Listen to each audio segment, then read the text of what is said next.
کیا تم نے ان منافقوں کو نہیں دیکھا جو اپنے کافر بھائیوں سے جو اہل کتاب ہیں کہا کرتے ہیں کہ اگر تم جلا وطن کیے گئے تو ہم بھی تمہارے ساتھ نکل چلیں گے اور تمہارے بارے میں کبھی کسی کا کہا نہ مانیں گے، اور اگر تم سے جنگ ہوئی تو تمہاری ہی مدد کریں گے، مگر اللہ ظاہر کیے دیتا ہے کہ یہ جھوٹے ہیں۔ اگر وہ نکالے گئے تو یہ ان کے ساتھ نہیں نکلیں گے، اور اگر ان سے جنگ ہوئی تو یہ ان کی مدد نہیں کریں گے، اور اگر مدد کریں گے بھی تو پیٹ پھیر کر بھاگ جائیں گے، پھر ان کو کہیں سے بھی مدد نہ ملے گی۔ مسلمانوں،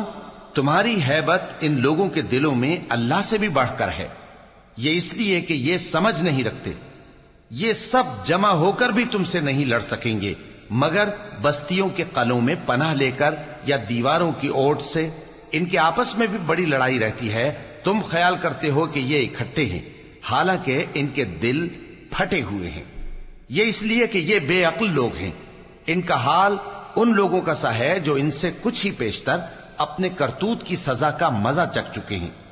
اور ان کے لیے دکھ دینے والا عذاب تیار ہے۔ منافقوں کی مثال شیطان کی سی ہے کہ انسان سے کہتا رہا کہ کافر ہو جا، پھر جب وہ کافر ہو گیا تو کہنے لگا کہ مجھے تجھ سے کچھ سروکار نہیں، مجھ کو تو اللہ رب العالمین سے ڈر لگتا ہے۔